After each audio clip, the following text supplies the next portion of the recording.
Hey there, Buttercups! Your resident Teabelle here. Welcome to Hark, 'tis the Teabelle. Let's dive in for that tea today, huh? Last week, Buttercups, we talked about Juliet Gordon Low and the Girl Scouts. The Girl Scouts, which we remember, is this great organization that allows young women and children to excel in leadership, activities, and basically just give them that experience so they can be productive members of society. Not that I was ever a Girl Scout, but team sports and activities were never my thing. Just a thing. But I do dive deeply into rabbit holes, and really thought about what about Girl Scout cookies? So today, I'm going to give you the story on Girl Scout cookies because I think it is something we should all have in our minds. Okay, so let's go. We know that when the Girl Scouts started out, they were being funded by Juliet Gordon Low. And so when we came to the Girl Scout cookies, they began as early as 1917. And this was 5 years after the Girl Scouts started in the United States. So this was really the sale of those cookies was to finance troop activities, which makes sense because they want to be self-sufficient, obviously. So they were originally home baked by girl members with moms volunteering as technical advisors. And what troop, you ask? It was the Mistletoe Troop in Muskogee, Oklahoma, and sold them in its high school cafeteria as a service project. So basically, it all started because they knew they needed to fund their activities and they were learning to bake. So, happy day. So, in July of 1922, the Roaring Twenties, the American Girl magazine, which was published by the Girl Scouts of the USA, obviously, featured an article by Florence E. Neal. She was a local director in Chicago, Illinois. She included a cookie recipe that had been given to the council's 2,000 Girl Scouts. Now, she estimated at that time the approximate cost of ingredients for 6 to 7 dozen cookies to be 26 to 36 cents. The cookies, she suggested, could be sold by troops for 25 or 30 cents per dozen. Now, throughout the decade, Girl Scouts in different parts of the country continued to bake their own simple sugar cookies with their mothers and help from the community. These cookies were packaged in wax paper bags, sealed with a sticker, and sold door to door for 25 to 35 cents a dozen. Do you guys realize that for a quarter, you could get a dozen cookies? Holy moly. I dove a little bit deeper. What was 25 cents in 1922 worth today in 2025? Looking at it, $4.81, which is $4.56 over the last 103 years, which is a cumulative price increase of 1,822.90%. So now in the 30s, 1933 specifically, Girl Scouts of Greater Philadelphia Council baked cookies and sold them in the city's gas and electric company windows. Y'all, this is shocking. The price was just 23 cents per box of 44 cookies. You heard that, 44 cookies. Or 6 boxes for $1.24. Obviously, these girls had developed their own marketing and business skills, and they were raising funds for their local Girl Scout Council. Now, in 1934, the Greater Philadelphia area took cookie sales to the next level, becoming the first council to sell commercially baked cookies. Of course, in 1935, the Girl Scout Federation of Greater New York raised money through the sale of commercially baked cookies. Now that they could do it, the group bought its own die in the shape of a trefoil. I know I butchered that, sorry Girl Scouts, and used the words Girl Scout cookies on the box. In 1936, the National Girl Scout Organization began the process of licensing the first commercial bakers to produce cookies that would be sold nationwide by girls and Girl Scout councils. So we know the enthusiasm is spreading if they're getting this big, right? And by 1937, more than 125 Girl Scout councils reported holding cookie sales. You mean to tell me in that 4 years right there, it went from just baking them at the house to now commercially baking them with stamps. You go, girls. Okay, another fun fact. $1.24 in 1933 would be the equivalent of $30.81 today. That was a 2,384.98% increase over the last 92 years.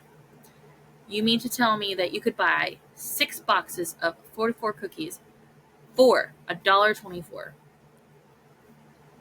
Yeah, that's crazy. Girl Scout cookies were sold by local councils around the country until World War II. Now, you all know that we have shortages when something like this occurs. So, sugar, flour, and butter were all on that list. So, obviously, these girls had to pivot. And how would they pivot? They started selling the first Girl Scout calendars in 1944. This was an alternative to raise money for the activities. Now, what we know is that when you don't have something for a while, you miss it. And after the war, cookie sales increased. And by 1948, a total of 29 bakers were licensed to bake Girl Scout cookies, which is crazy because if you think about it, that's 4 years. All it took was 4 years to have 29 bakers licensed. Now, they needed new selling techniques in the 50s, okay? Obviously. And these girls were obviously adapted enough to pivot.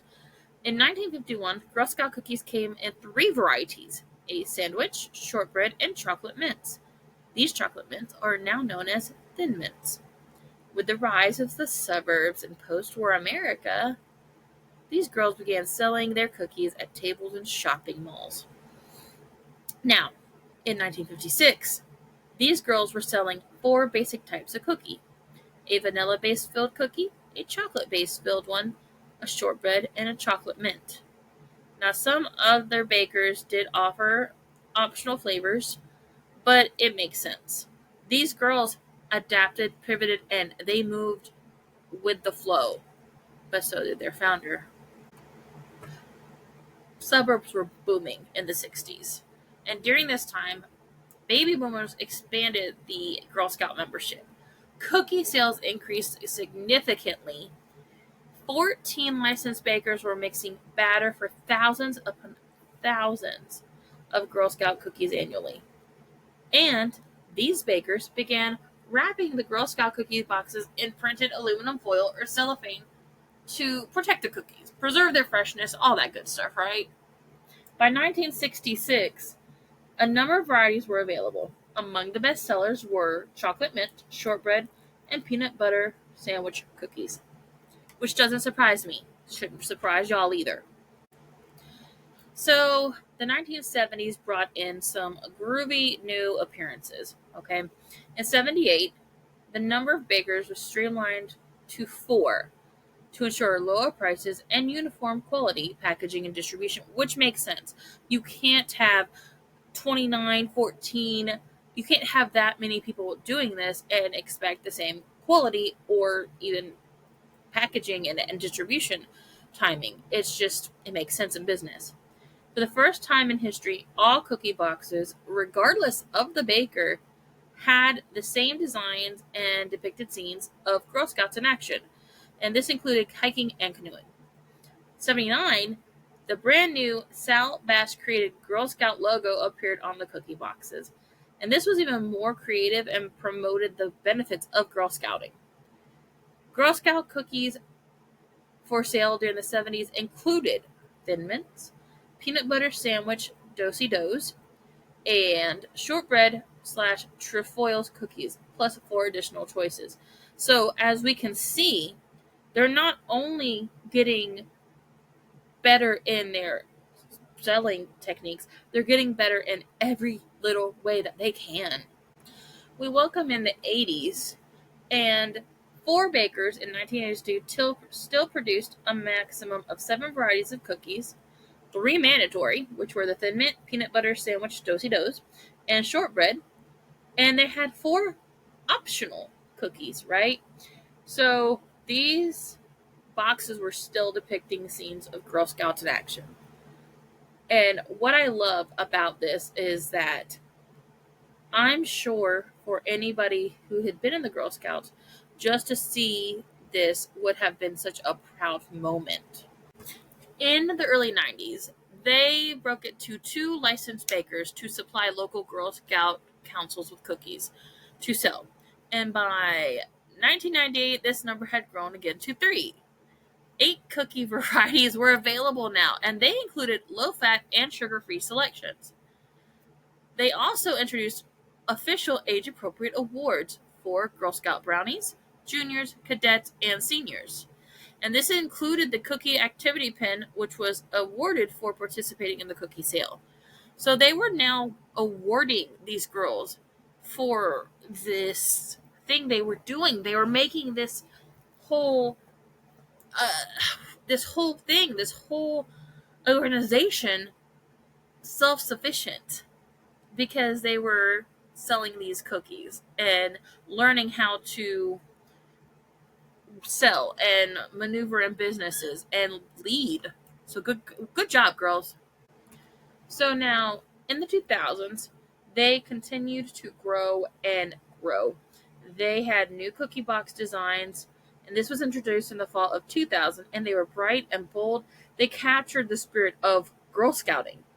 2 licensed bakers produced a maximum of 8 varieties. Now, they had the 3 that were mandatory, which is the Thin Mints, Peanut Butter Sandwich, Do-si-dos, and shortbreads, and all the cookies were kosher. And much to the excitement of the youngest Girl Scouts, Daisies started selling the cookies too, which is great.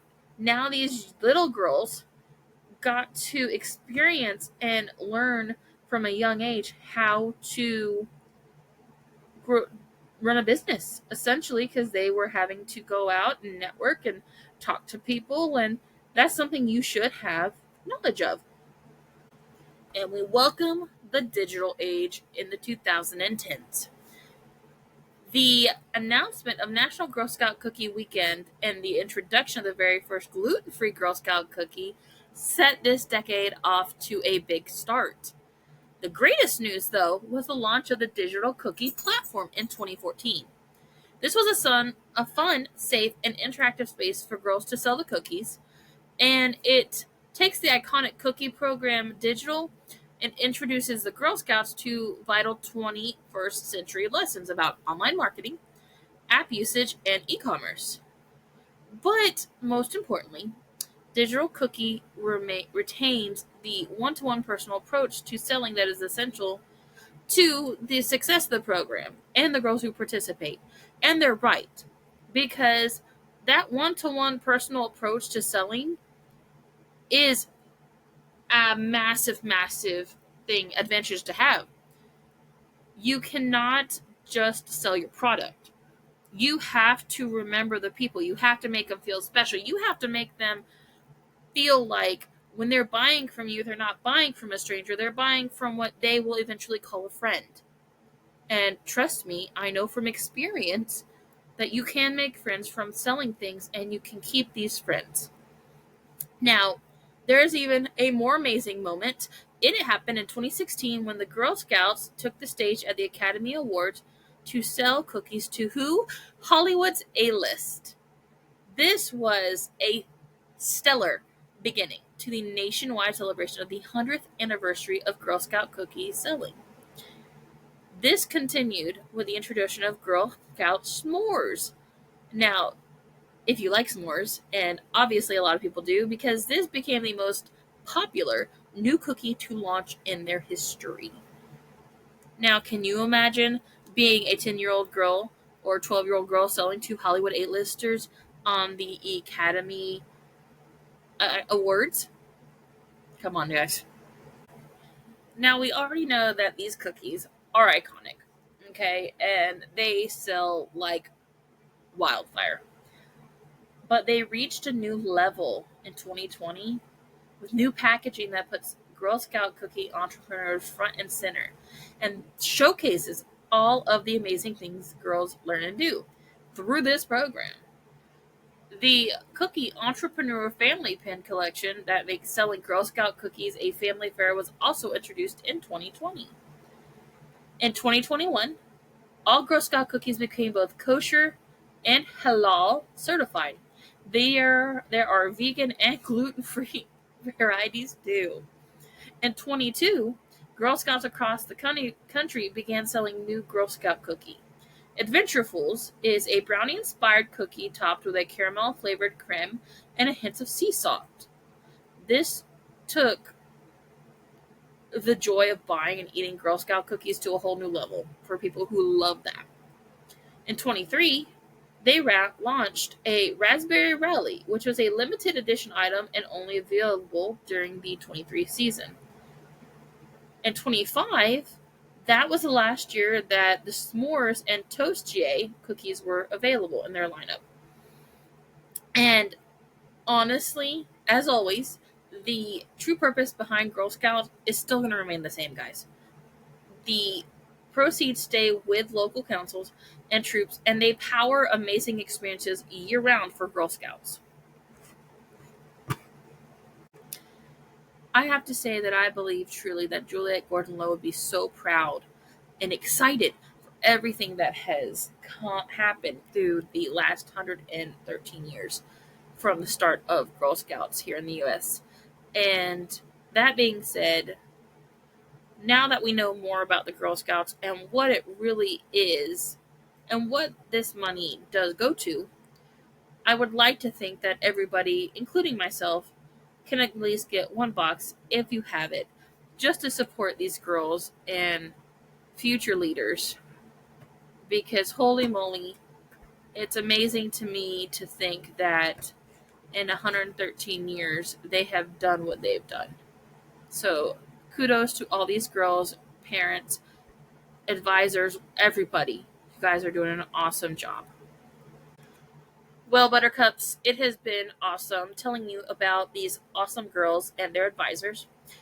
But I do have to go. I hope you have a spectacular week. And if you do happen to see one of these girls selling cookies, let's try and get at least one box if we can. But if you can't, I always think that sending good vibes and sharing their stuff is also awesome. So with that being said, adios, Buttercups. I'll see you next week.